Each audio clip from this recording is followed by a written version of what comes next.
Saludos a todos, espero que estén bien, fortalecidos por el Señor.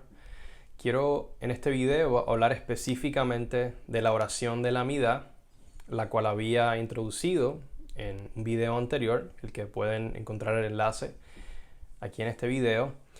Pero en lugar de hablar en términos introductorios, quiero entrar de lleno en lo que son las 19 frases de oración contenidas dentro de la amidad.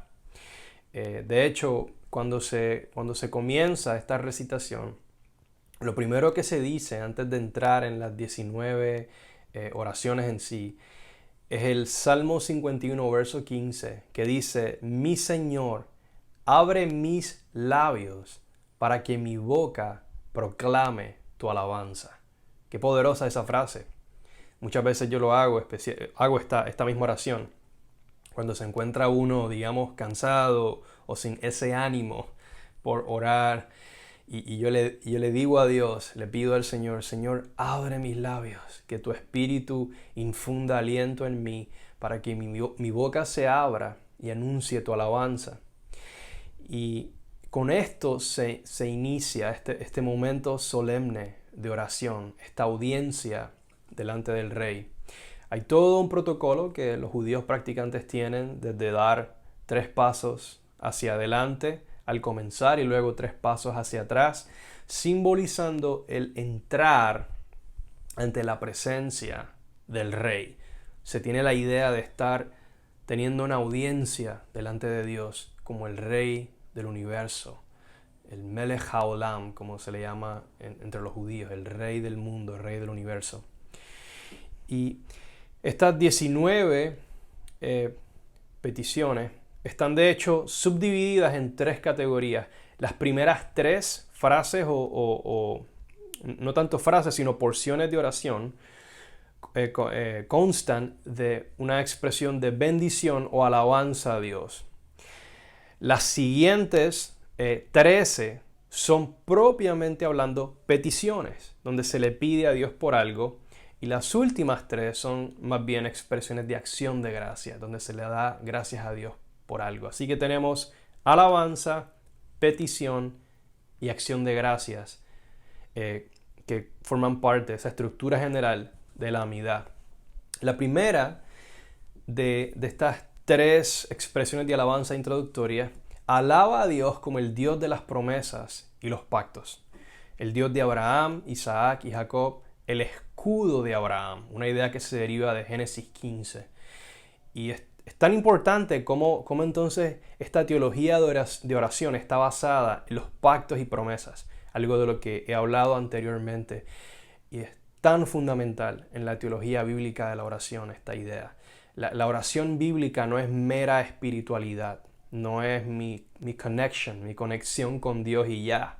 Sí es tu conexión con Dios, sí hay espiritualidad, absolutamente, pero no es en un vacío. Es como parte de una trayectoria bíblica, histórica, profética, que se dirige a un momento culminante, apocalíptico del cielo, donde Dios se va a revelar con poder para cumplir todas estas promesas, para darle una heredad eterna en la resurrección de los muertos a la simiente de Abraham. Y así comienza la amidad. No es de sorprender entonces que la segunda expresión de alabanza reconoce a Dios como el Dios de los milagros y la resurrección, el Dios que resucita a los muertos. Porque es así como Dios va a cumplir sus palabras a Abraham, sus palabras a los patriarcas. Lo va a hacer por medio de la resurrección de entre los muertos. El libro de Hebreos nos habla de eso, toda la Biblia, los profetas continuamente, los apóstoles, Jesús mismo, cuando se refiere al Dios que es. Y es el Dios que es cuando en un momento dado se le pregunta a Jesús acerca de la resurrección de los muertos. Y le dicen: ¿cómo va a ser? Pues si cuando resuciten los muertos, si fulano se había casado con tantas, pues ¿cuál será su esposa? Y no sé qué. Y Jesús da una respuesta específica, pero en general afirma la verdad acerca de la resurrección de entre los muertos, al proclamar que Dios es el Dios de Abraham. No fue el Dios de Abraham, es el Dios de Abraham. ¿Por qué? porque Abraham vive en el sentido de que va a resucitar de entre los muertos junto con toda su descendencia que como él han puesto su confianza en Dios, han seguido los pasos del padre Abraham. Y por lo tanto el Dios de los pactos es el Dios que resucita a los muertos y se reconoce a Dios como tal. En esta segunda expresión de alabanza de la amidad, en la tercera expresión, se alaba a Dios como el Dios santo. Y esta idea de la santidad de Dios no es tanto, sí es en un sentido moral, pero es principalmente en un sentido de distinción o de estar en una categoría completamente distinta, de tratarse no de el Dios común, los dioses comunes del mundo, sino del Dios que está en una categoría absolutamente distinta e infinitamente superior a cualquier otro Dios. Y Dios, su nombre, su reputación, sus obras y su alabanza es santa, es distinta, es peculiar. Y Dios entonces es tratado por los fieles de esta manera y es invocado. El Dios de los pactos y el Dios de la resurrección de entre los muertos. No hay otro Dios como Él. Por lo tanto, Él es el Dios santo, el Dios separado de cualquier otra noción divina. No hay otro Dios que haga estas cosas de esta manera, con esta consistencia. Por lo tanto, Él es el Dios santo. Una vez se comienza con estas tres expresiones de alabanza, entonces se entra en las próximas 13 expresiones o porciones de oración que son peticiones propiamente hablando. Por lo tanto, primero se le pide a Dios por conocimiento y entendimiento. Dios es el Dios que ilumina el corazón, el Dios que ancla el corazón, que nos ayuda a entender sus caminos en base a sus pactos y promesas. Hay una interconexión en todos estos temas. Y la idea de pedir a Dios por conocimiento, revelación, sabiduría, iluminación del corazón está reflejado en esta oración. Nos hace pensar en Pablo, por ejemplo, en Efesios 1, 16 al 19, donde él pide precisamente que nosotros los creyentes gentiles recibamos espíritu de sabiduría y revelación en el conocimiento de Él. Algunos creen que ese lenguaje de oración, esa idea de oración de Pablo, se la saca Pablo precisamente de lo que habría sido su propia vida de oración basada en la amidad. Luego se pide a Dios que nos conceda arrepentimiento. Es decir, que haga temblar el corazón para que nos apartemos del mal camino, de la mala inclinación y nos volvamos a Él de todo corazón. Así que le pedimos a Dios que nos acerque a Él, que nos ayude a reconocer nuestra propia maldad y pecado, para que nos volvamos a Él. Y por eso la próxima oración nos lleva a pedirle a Dios por perdón. Esta es la número 6. Que Dios perdone esos pecados que reconocemos delante de Él. Pero tengamos en mente, no le pedimos a Dios perdón tampoco en un vacío, sino que le pedimos a Dios perdón a la luz de esos pactos y promesas que anticipan un día de retribución, un día de recompensa y galardón para el justo, para los fieles, donde resuciten de entre los muertos, para obtener una herencia eterna e incorruptible en la tierra, en el reino del Señor, versus el castigo y destrucción de los impíos en el lago de fuego. Y ante esa realidad, definitivamente queremos volvernos a Dios en arrepentimiento y pedir perdón por nuestros pecados. Y por eso la amidad nos mantiene al orar, al hacer de esta parte de nuestra vida de oración. Nos cultivamos en una vida de arrepentimiento y de petición de perdón a Dios. La número 7 es oración por redención. Dios es el Dios que va a redimir a su pueblo.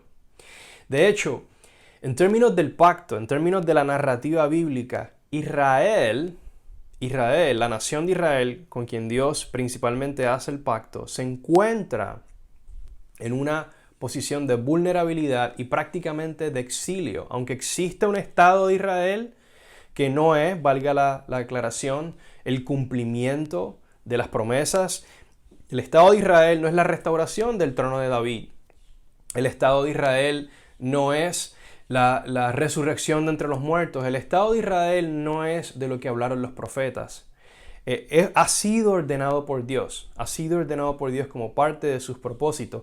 Así como hubo un pequeño Estado judío o reino judío justo antes de que Jesús viniera. Quizás ustedes no sabían eso, pero la dinastía Asmonea o Asmonia, no sé cómo se dice exactamente, fue un periodo de soberanía para el pueblo judío en la tierra de Israel. Así que no es nada nuevo.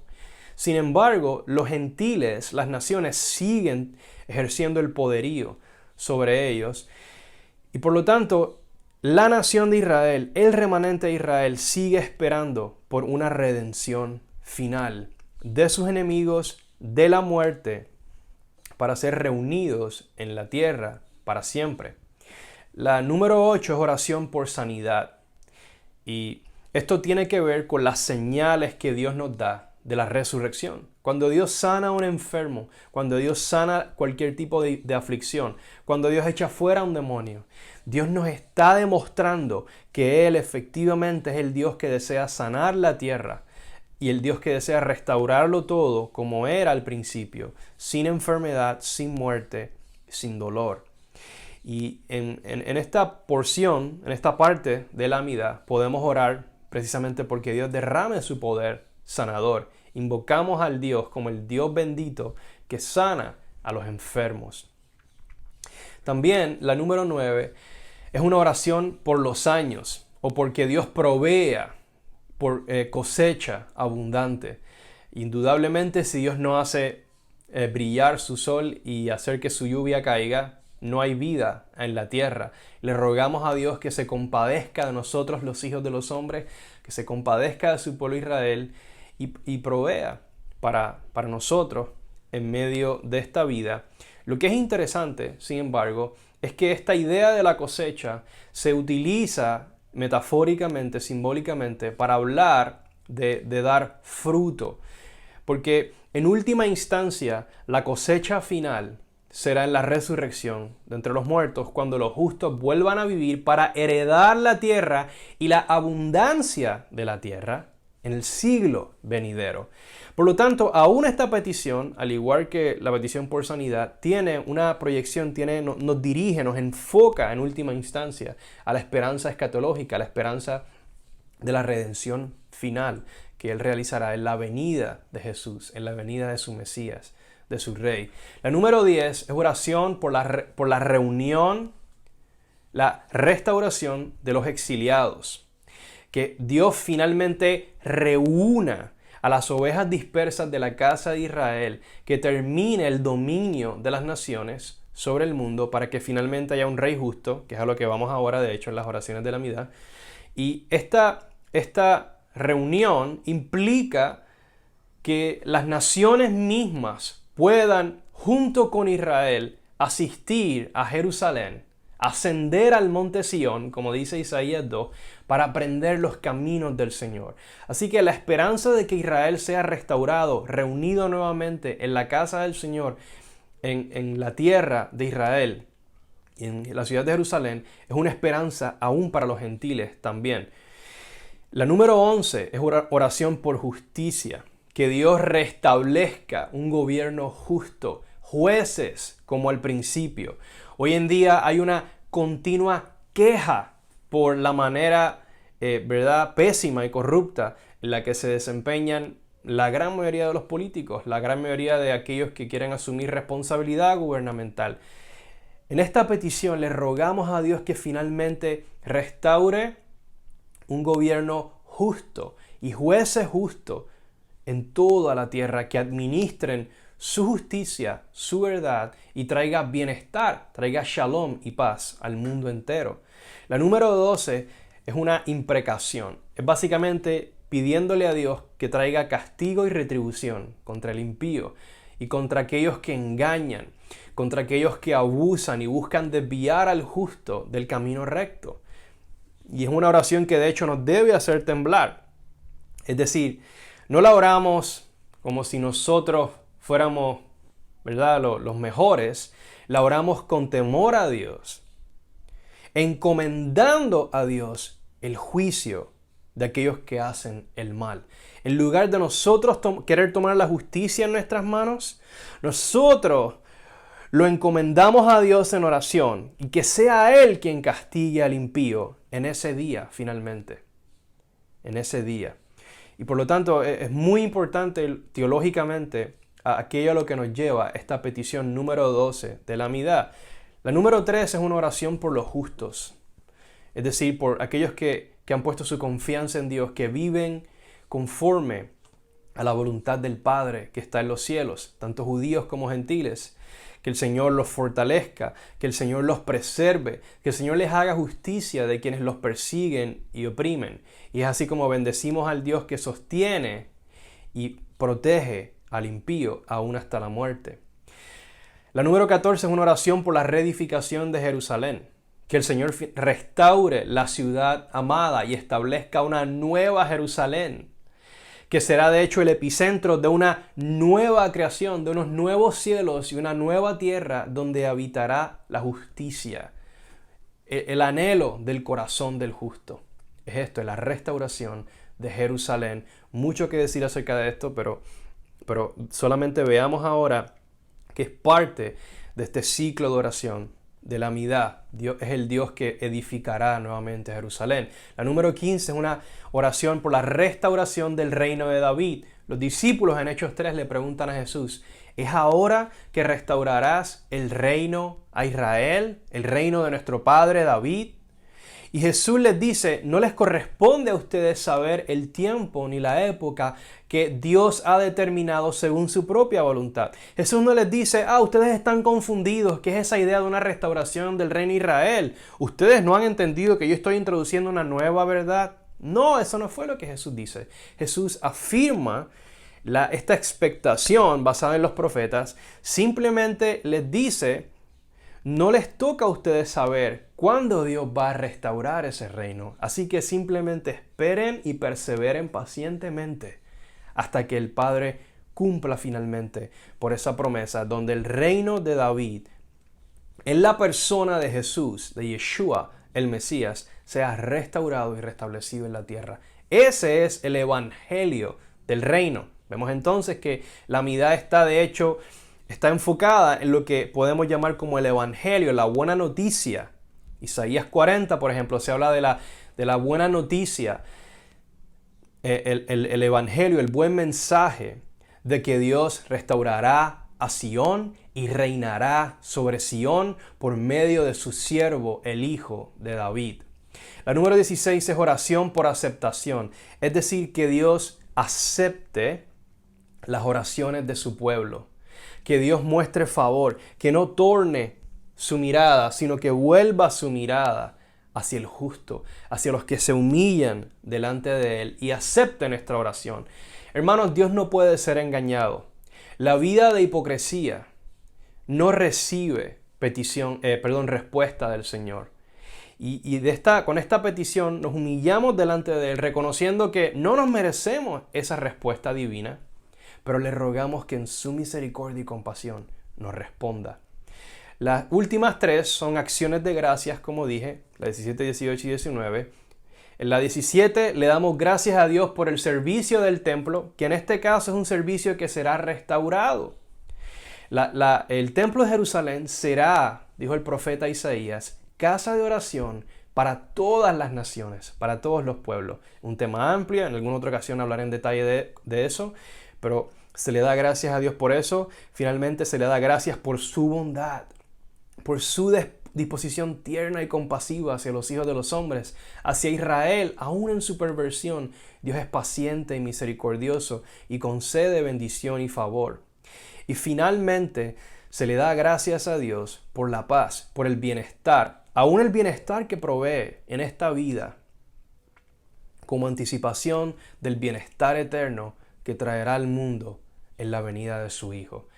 Así que de esto consta, en esto está constituida la amidad, y me imagino que podrán ver cuán beneficioso sería cultivar una vida de oración que está basada en esta realidad, en esta teología.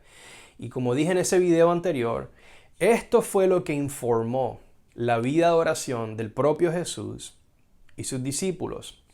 En el próximo video voy a hablar de hecho del Padre Nuestro y qué relación se cree tuvo y tiene el Padre Nuestro, la famosa oración del Padre Nuestro, con la amidad. Por ahora los dejo con esto y le pido a Dios que los siga fortaleciendo.